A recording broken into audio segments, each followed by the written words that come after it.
તો next step મારી સુઈ દોરા માટેની છે. તો ઘણી વખત એવું થાય કે જે લોકોને આંખના નંબર હોય અથવા તો આંખે ઓછું દેખાતું હોય અથવા તો જે સિનિયર સિટીઝન હોય છે એના માટેની આ ટીપ છે. તો ઘણી વખત જે લોકોને આંખે ઓછું દેખાતું હોય એ લોકો જ્યાં સુઈ હોય છે એમાં દોરો નથી પરોવી શકતા. તો એના માટે આપણે શું કરવાનું, સૌથી પહેલાં આપણા ઘરમાં કોઈ પણ જે નકામી સાવણી હોય છે સાવણી લઈ લેવાની અને એની આપણે એકદમ જે પાતળી સળી હોય છે એકદમ પાતળી સળી આપણે કાઢી લેવાની છે. અને પછી એના બધા જે રૂછડા હોય છે એ આપણે કાઢી લેવાના છે અને સળીને સાવ એકદમ આવી કરી લેવાની છે. પછી આપણે જે આ સળી છે એને આવી રીતે વાળી લેવાની છે યુ શેપમાં.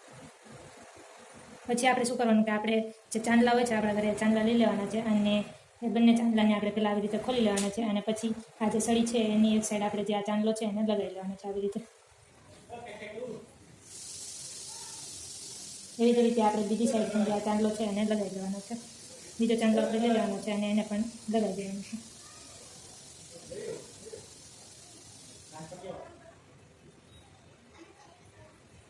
તો આવી રીતે આપણે બંને જે ચાંદલા હોય છે એને આવી રીતે લગાવી દેવાના છે જેથી કરીને જે આ સળી છે એકદમ ફિટ રહે. પછી આપણે જે આ સળી છે એને જ્યાં સૂઈ હોય છે એની અંદર પરોવી દેવાની છે આવી રીતે.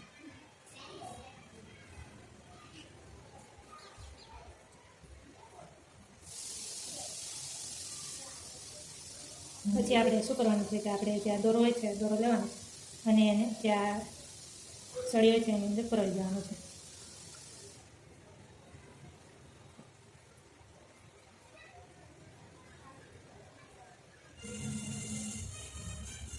રીતે પરોવી દેવાનો છે. પછી આપણે જે આ સળી છે એને આવી રીતે કાઢી લેવાની છે.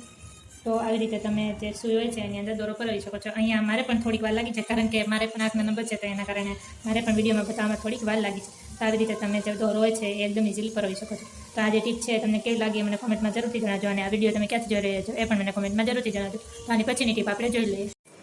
તો સૌથી પહેલી ટીપ મારી જે ડુંગળી હોય છે એના માટેની છે. તો આપણે જ્યારે ડુંગળી સુધારીએ અથવા તો આપણે લસણ જે હોય છે એને આપણે ફોલીએ તો પછી આપણા જે હાથ હોય છે એની અંદર જે ડુંગળીની વાસ હોય છે એ રહી જતી હોય છે. તો આ જે ડુંગળીની સ્મેલ અથવા તો જે લસણની સ્મેલ હોય છે એને હાથથી દૂર કરવા માટે આપણે શું કરવાનું કે આપણે આપણા ઘરમાં જે લીંબુ હોય છે એ લીંબુ લેવાનું છે અને એનો રસ આપણે થોડોક કાઢી લેવાનો છે અને પછી આપણે જે લીંબુનો રસ હોય છે એનાથી આપણા જે હાથ હોય છે એને સાફ કરી લેવાના છે. તો આવી રીતે તમે જે હાથમાં ડુંગળી અથવા તો લસણની સ્મેલ આવતી હોય છે એ આવી રીતે તમે દૂર કરી શકો છો. તો આ જે ટીપ છે તમને કેવી લાગી મને કોમેન્ટમાં જરૂરથી જણાવજો. તો આની પછીની ટીપ આપણે જોઈ લઈએ. તો નેક્સ્ટ ટીપ મારી આપણું જે શાક હોય છે એના માટેની છે. તો આપણે જ્યારે શાક બનાવતા હોઈએ ત્યારે ઘણી વખત એવું થાય કે આપણે શાકની અંદર થોડુંક વધારે મીઠું નાખી દઈએ અને આપણું જે શાક છે વધારે મીઠું નાખવાના કારણે ખારું થઈ જતું હોય છે. તો આપણું જે શાક છે એની અંદરથી આપણે મીઠું કઈ રીતે કાઢીએ? તો મીઠું કાઢવા માટે આપણે શું કરવાનું, સૌથી પહેલાં આપણે લોટ થોડો બાંધી લેવાનો અને લોટ બાંધીને આપણે આવી રીતે લોટના ઝીણા ઝીણા જે લુવા હોય છે એ લુવા બનાવી લેવાના અને પછી આને શાકની અંદર નાખી દેવાના. આવું કરવાથી જે વધારાનું મીઠું હશે એ જ્યાં લોટના આપણે લુવા જે શાકની અંદર નાખ્યા છે એ વધારાનું મીઠું શોષી લેશે. અને જો તમારી પાસે લોટ બાંધવાનો સમય ના હોય તો તમારે શું કરવાનું કે કોઈ પણ બટેટું આપણા ઘરમાં હોય જ છે, બટેટું લેવાનું અને એના 2-4 ટુકડા આવી રીતે કરી લેવાના અને એને આની અંદર નાખી દેવાનું. તો આવી રીતે તમે શાકમાંથી જે વધારાનું મીઠું હોય છે બહાર કાઢી શકો છો. તો આ જે ટીપ છે તમને કેવી લાગી મને કોમેન્ટમાં જરૂરથી જણાવજો અને પસંદ આવી હોય તો ચેનલને સબસ્ક્રાઈબ જરૂરથી કરતા જજો. તો આની પછીની ટીપ આપણે જોઈ લઈએ.